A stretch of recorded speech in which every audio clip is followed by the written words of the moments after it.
If your car has ever overheated on a hot day or started squealing right when you turn the wheel, there's a good chance a simple rubber part was trying to warn you. Hoses swell, harden, and split. Belts crack, glaze, and slip. Ignore them long enough and a $20 part can snowball into a tow truck, a ruined trip, or even a cooked engine. Welcome to our YouTube channel, where we explain car problems in plain English so you can stay ahead of your repairs and keep more money in your pocket. Here's the plan. I'll show you how to spot trouble early, what each hose and belt actually does, the sounds and leaks to look for, and how to replace them the right way without over-tightening clamps or chasing mystery squeals for weeks. We'll move through simple checks you can do in your driveway, the fixes worth doing at home, and the moments when it's smarter to let a pro handle it. Start with hoses, because a weak coolant hose can take your engine down fast. Pop the hood when the engine is cold. With a flashlight, follow the big upper radiator hose from the radiator to the engine and the lower hose back to the radiator. You're looking for cracks on the outside, dark wet patches, white crusty lines from dried coolant, and any spot that's ballooned larger than the rest of the hose. Give the hose a gentle squeeze. A healthy one feels firm and rubbery. A failing one feels either rock hard like plastic or mushy with soft spots. Soft near a clamp can hint at electrochemical degradation inside the hose, which starts from within and works its way out. If you see rub marks where the hose touches a bracket or another part, that's abrasion. It will eventually wear a hole right there.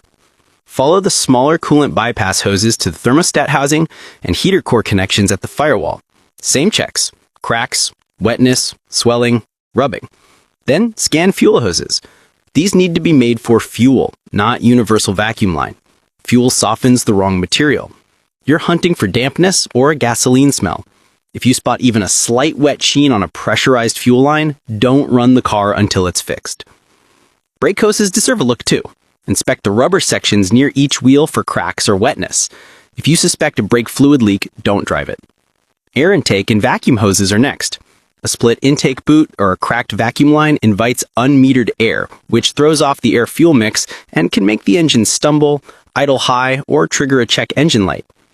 Coolant leaks have a look and a smell. You may see a small neon-colored drip under the front of the car, a sweet odor in the air, or dried crust around hose ends and the radiator neck. If the temp gauge creeps up, or the heater blows cold at idle, then gets warm when you rev it, you may be low on coolant. Power steering leaks are oilier and usually show up on the high-pressure hose that runs from the pump to the rack. If the reservoir dropped a lot over a short drive and the hose is shiny wet, you found the leak.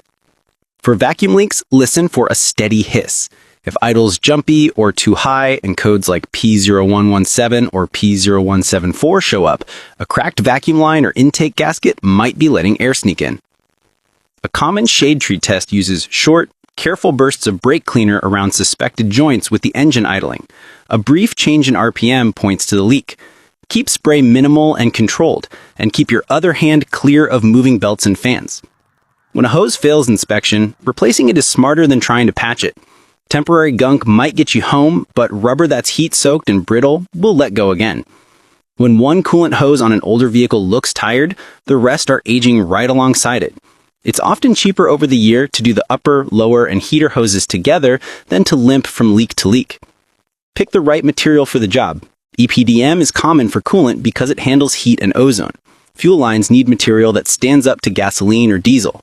Vacuum lines should match the inside diameter so they seal without forcing. Removing a coolant hose is straightforward. Open the cap only when the engine is stone cold, then drain enough coolant to drop the level below the hose you're changing. Loosen the clamp, twist the hose gently to break the seal, and pull it off. If it fights you, a plastic trim tool helps without gouging the metal neck. Clean the neck with a Scotch-Brite pad so the new hose seals on a smooth surface.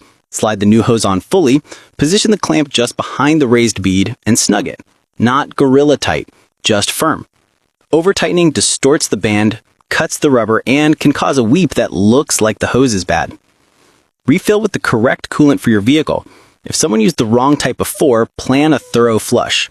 Plain water until it runs clean, then the right coolant mix. Citric acid flushes can help remove rust and scale on problem cars. Burp the system to purge air so you don't chase phantom overheating. On clamp torque, the right tool matters. A small worm drive clamp on a tiny line only needs light torque, around a dozen inch-pounds. Typical worm drive clamps on coolant hoses land in the 30 to 40 inch-pound neighborhood. Constant torque clamps use a spring, so they keep pressing as the hose expands and contracts. They still need to be set properly the first time. Big T-bolt clamps on heavy hoses can take much more, but follow the screw size and spec. If you don't have an inch-pound wrench, the rule of thumb is snug plus a nudge and no more. If it weeps, nudge again. If it still weeps, the sealing surface may be dirty or the hose isn't fully seated. We're about halfway. If this is helping you save time and money, tap like and subscribe. It tells the platform this kind of straightforward car help is worth showing to more drivers. Let's move to belts. Old cars used multiple V-belts. Most modern engines use one long serpentine belt that wraps around the alternator, power steering pump, water pump, AC compressor, and crank pulley. That one belt does a lot, so it deserves a close look. With the engine off, inspect the top for fraying at the edges or strings peeling off. Look at the sides for a glossy shine. That glazing is from slipping and heat. Twist the belt to see the ribs underneath. You're checking for cracks between ribs, missing chunks, or ribs that look melted smooth. A greasy belt will always squeal. Find and fix the leak first, then replace the belt. Belt noises have personalities. A sharp, rhythmic chirp at idle that fades as RPM rises often points to misalignment, one pulley sitting slightly out of plane. A long squeal on startup or when you turn on the AC usually means slip from low tension, a weak tensioner spring, or a belt that's stretched and polished. A grinding or rumbling that doesn't change when the belt gets a splash of water can be a dying pulley or idler bearing. An easy test is the water mist trick. A quick spritz on the belt. If the squeal quiets briefly then roars back, misalignment is likely. If the squeal spikes right away, the belt is slipping. Reversing the direction of the belt after removal can also change the sound. If it does, the belt was part of the problem, but check alignment anyway. To replace a serpentine belt, sketch the routing or snap a photo of the underhood decal. Use a wrench on the tensioner to relieve tension, slide the belt off, and spin each pulley by hand. They should turn smoothly and quietly. Any grit, wobble, or play means that pulley or tensioner needs attention, or the new belt will scream again. Fit the new belt onto all grooved pulleys on the grooves and flat pulleys on the flat back. Then release the tensioner and double-check every path. After startup, watch for a minute to confirm the belt is tracking centered. Timing belts are a different category. If your engine uses a timing belt instead of a chain, it synchronizes the crank and cams. If it breaks, the engine stops instantly. On many engines, valves can collide with pistons, which is an expensive day. Most timing belts are replaced around 80,000 miles, sometimes earlier or later, depending on the engine. The catch is you can't judge a timing belt by looking at it. It can look perfect and still be due. The smart play is to treat the timing belt as a full system and replace the belt, tensioner, idlers, and often the water pump together on schedule. That's how you fix the common failure point, the roll is in tensioner, before they take out the new belt. A few extra tips make hoses last longer. Keep coolant fresh so it doesn't turn acidic and attack the inside of the hose. Route new hoses exactly like the old ones and use the factory guides so they don't rub on brackets or fans. If a hose must pass near a hot part, use a heat sleeve.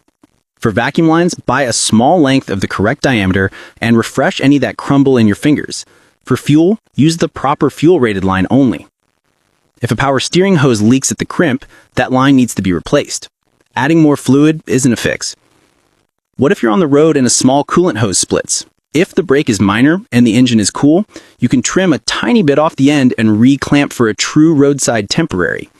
If the split is in the middle, a short barb splice and 2 clamps can get you home, but treat that as a band-aid, not a cure. Heat and pressure will find the next weak spot. Before we wrap, a quick checklist you can do every oil change. With the engine cold, squeeze the upper radiator hose. If it's mushy or feels blistered inside, put hoses on your shopping list.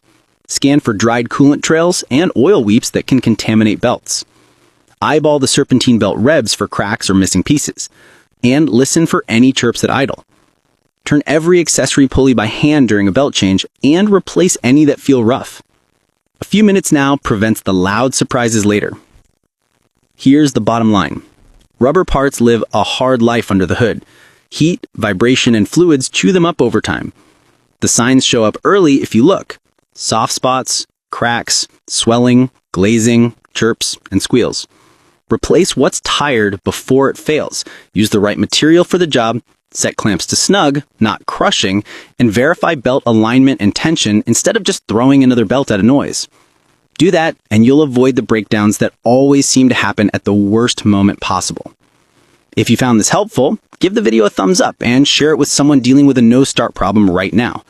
And if you want more car advice explained in plain English, don't forget to subscribe to our YouTube channel so you can stay ahead of your repairs and keep more money in your pocket.